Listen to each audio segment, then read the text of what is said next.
this video, let's have a look at simultaneous equations. So these sorts of problems involve two variables. Variables are the x and y that we usually deal with. In order to be able to solve for both x and y, we're going to need two equations. So if you have two unknowns, you'll need two equations. If you had three variables, you'd need three equations, but we're only going to deal with two. And we're going to solve them at the same time, and that's called simultaneous or simultaneous equations. Here are the steps that you'll need to follow. We'll go through them briefly now, but they're probably quite handy to come back to each time you're solving a problem. Decide on the unknowns, for example, x and y. But sometimes in the context of the problem, it could be length and width, which is the one that we're going to do in a minute.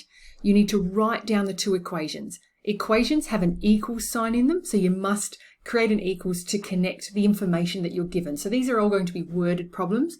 We then solve them simultaneously. You may have done work on these in other year levels, solving using substitution or elimination, but we're just going to focus on solving graphically using graphics calculators. Checking your solution, for example, if it was a length and you got a negative number, you would know that something's gone wrong there. And then writing your answer in sentence form, making sure you put the units. And as the note is written here, we're just going to use our graphics calculator, so make sure you've got them handy. The example to work through here, the perimeter of a rectangle is 48 centimetres.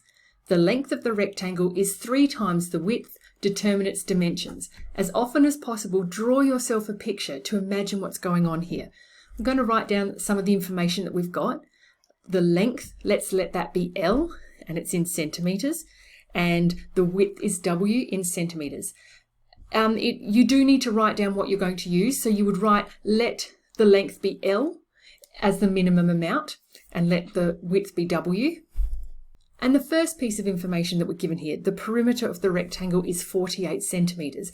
This is where having a picture is very handy. So draw your rectangle, imagining that perimeter, and the number is 48. So as we know, perimeter is all the way around the outside. So that's the 4 sides. They all add up to 48. As we know with a rectangle, the opposite sides are equal in length. And so we've got the 2 parallel lines at the top, they will be equal. So 2 lots of the length plus 2 lots of the width is going to equal the perimeter, which is our 48. So as you can see, we've constructed an equation here, and we're just going to be left with the 2L plus 2W is equal to 48. Then go back and read the question, and you need to find information for a second equation. And what we've got there is if the length of the rectangle is 3 times the width, try and imagine that from the picture. The length, the long side, is 3 times the width. Now we've labelled the length L and we've labelled the width W. So how can we construct an equation connecting this 3 idea? I'll just add a note in there that this first one here is called equation 1, and now we're about to construct equation 2. So the equation that we come up with is that the length is, now sometimes when you see is in a sentence, that's a little clue that that's often where the equal sign goes. The length is 3 times the width. So 3 lots of W would give us the length of the rectangle. My picture might not be exactly to scale, that if you take the width of that rectangle and multiply it by 3, that you're getting 3 lengths. Obviously mine is just a sketch, but according to this question that we're trying to solve, this is what would hold true. So let's putting all of those together. This is equation 2 that we're going to be dealing with. So we've got our 2 equations to find our 2 unknowns. So let's go ahead and solve. As we've said, these are our 2 equations. They've each got an L and a W. So to solve these simultaneously using the graphing method, grab your graphics calculator. Casio, it's in menu 5, so let's head there. Now, the difference is though, you're used to dealing with X and Y, not L and W. So we need to rearrange these equations to be in that form that we're expecting, particularly that Y equals form for the graph tool. So working with equation 1 here, let's substitute in X and Y for L and W. You'll notice that where we had an L, we're putting in an X. So I'll just make a little note over here that for this question, we're having the length be X and having the width be Y. There's no reason why we couldn't swap them around, and I'm going to make a note of that at the end of this video to show you that it will work either way that you do that. Now, as you know from the graphing feature of the graphics calculators, it needs to be in the form y equals. This is currently not in that form. It's in what we call the general form, not the slope-intercept form. So to rearrange that, you need some good algebra skills. So need to isolate the y on its own. So essentially, just a quick crash course, we're going to take this 2x, subtract it off the other side, to be left with 2y is equal to 48 take 2x, and then divide through by 2, and that's what's written there in the typed form. It's just that when you type it in a PowerPoint, you can't use the equation menu. And then the second equation, we have L is equal to 3w. Let's change them to x and y. So we decided that L is going to be an x and y is going to be a w, and we've rearranged that to be y is equal to x divided by 3, or x on 3.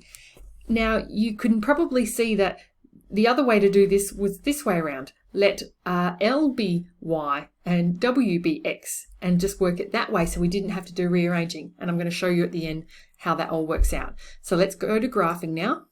Here's what they'll look like on your screen. If you've got an older model doing the fractions, you might have to put brackets around the numerator there, but hopefully you'll be able to, if you've got a more modern calculator, you'll be able to get those. Now have a think about our view window, because if you're using a standard one, which is minus 10 to 10, minus 10 to 10, you're not going to be able to see both these lines, I can tell you now. Let's have a look at that. So when you select draw, if you're on a standard window, you'll only probably see what is the red line, or if it adjusts it for you, wonderful. Remember this, we're in measurement, so we don't need any of the negative numbers, or just a little bit so that you can see it off to the side. So adjust your view window to have no negatives, and then having a think, if it's currently minus 10 to 10, extend that. Maybe go 10 at a time, 20 to 20. And if you still can't see things, as you can see on the y-axis here, we need to be up around the 30 mark. And out to the horizontal axis here, it was a 30 mark as well. So adjust your window to get that. And here are the two lines. And they meet somewhere. So that is then the number that we're after to give the exact coordinates for the x and y values, or the length and the width. So you g-solve, intersection for those, and the values that we get are x is equal to 18 and y is equal to 6. Sometimes a little bit hard to see at the bottom of the corner of your screen there. And so bringing that back together, rearrange that back into that length was the x value, here was the length, and so we have a length of 18 and the width for y is 6. And does that match what we were expecting? That 3 times the width gives us the length. Yes, it does. 6 times 3 is 18. And also that the perimeter of that rectangle would come to 48. So if this first version that we've worked at was essentially these two equations here at the bottom, and we had to rearrange them to get them into the y equals form, just want to show you if we swapped around that, making our length y this time round and our width is x. Let's see how that would change things. In the equation 1, we would get 2y plus 2x is equal to 48. So the y component's coming first. When we rearrange that, notice that we still get the same thing. 48 subtract 2x divided by 2. And the second equation now is actually y is equal to 3x. And so that's already in the format that we need to solve using our graphics calculators. And when you solve, it just means that the x and the y are around the other way. So the two lines that you get are slightly changed, and the x that you get is 6 and the y is 18. But as you can probably still appreciate, that's still a rectangle where one side is 6 centimeters and the other is 18. And it still fits all the requirements that the perimeter was 48 and one is 3 times the other.